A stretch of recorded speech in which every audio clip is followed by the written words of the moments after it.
Not being able to get the ball inbounds and get the ball up the court is probably one of the most frustrating elements of the game for youth coaches.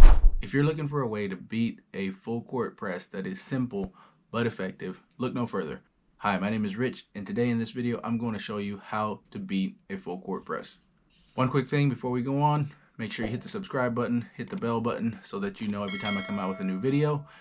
Share this video, like this video, it helps the channel. Let's not wait any longer, let's go to the computer. Okay, so we got a 1-2-2 full court press here. We got our 4-man taking the ball out, the Blues on offense. We got our 1 right here at the free throw line. We got our 2 in a sideline. We got a 3 in a sideline. We got the 5 in the middle. And with this, teaching this to kids, I like to try to keep it as simple as possible, just for teaching and to make it effective. So we want to keep it as simple as we can, but yet it still be effective, okay? First of all, the one thing I remind the kids of is do not let the press speed you up. So that press is designed to speed you up. You make bad decisions. You try to dribble through everybody. You get backflow, guys coming from behind you, stealing the ball. You get jumping in the air, trying to pass over bigger defenders. All that stuff happens when they speed you up. So a press is designed to speed up the play. That's why you don't see so many full court presses like 1-2-2 zone full court presses or 1-2-1-1 full court presses in the higher levels of basketball, say the NBA or professional basketball, because guys are too skilled and their IQ is too high. It's not effective. They'll get layups out of it. However, at the lower levels, at elementary or high school, you'll see a lot of presses, and there's nothing more frustrating than not being able to get the ball up the floor. So that all being said, I like to have a fairly decent ball handler passing the ball in, but a very good decision maker passing the ball in, okay?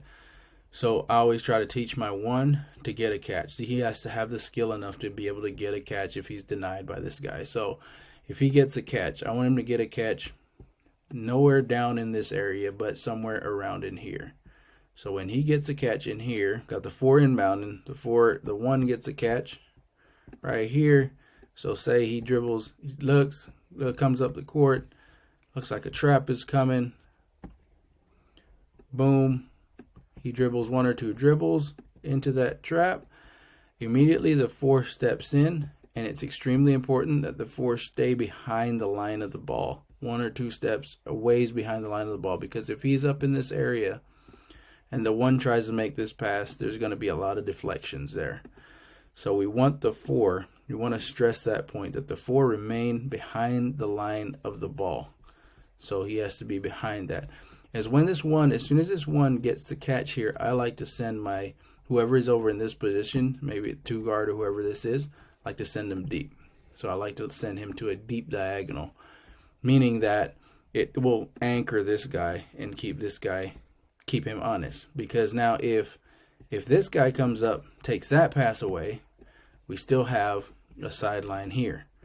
Right over here, we got the 3 open. But if the 5 comes up and takes that sideline away, what do we have? We have a middle. However, if the 4 comes up and takes the middle away, there's a trap here. I got to go college coach used to say you can turn around and just chuck it over your head, and you know this guy is open. So that deep diagonal will keep the 4 honest and the 5 honest upon that. So back to here, we got this trap here. We got the 2 probably taking away middle.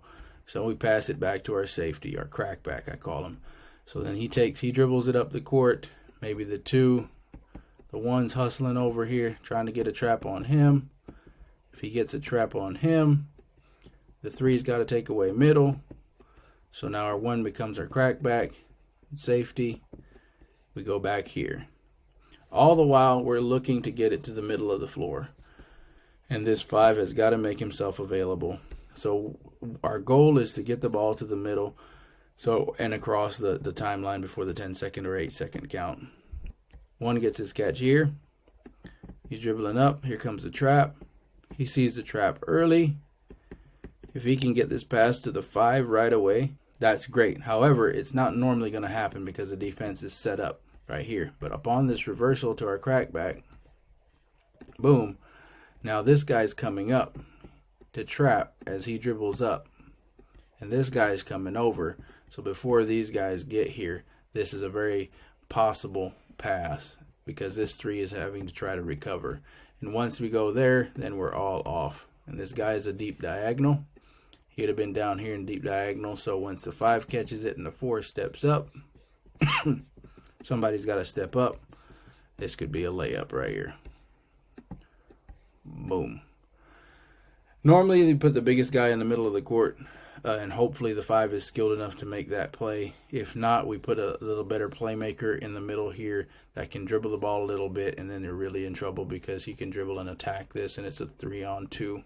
One other scenario, like I said, I like to try to keep it simple, but if this guy is denied, that's why we have our sidelines. First thing I like to tell my foreman is to ask the referee whether or not he can run, because if he can run this baseline, it's going to really help out in making this pass easier.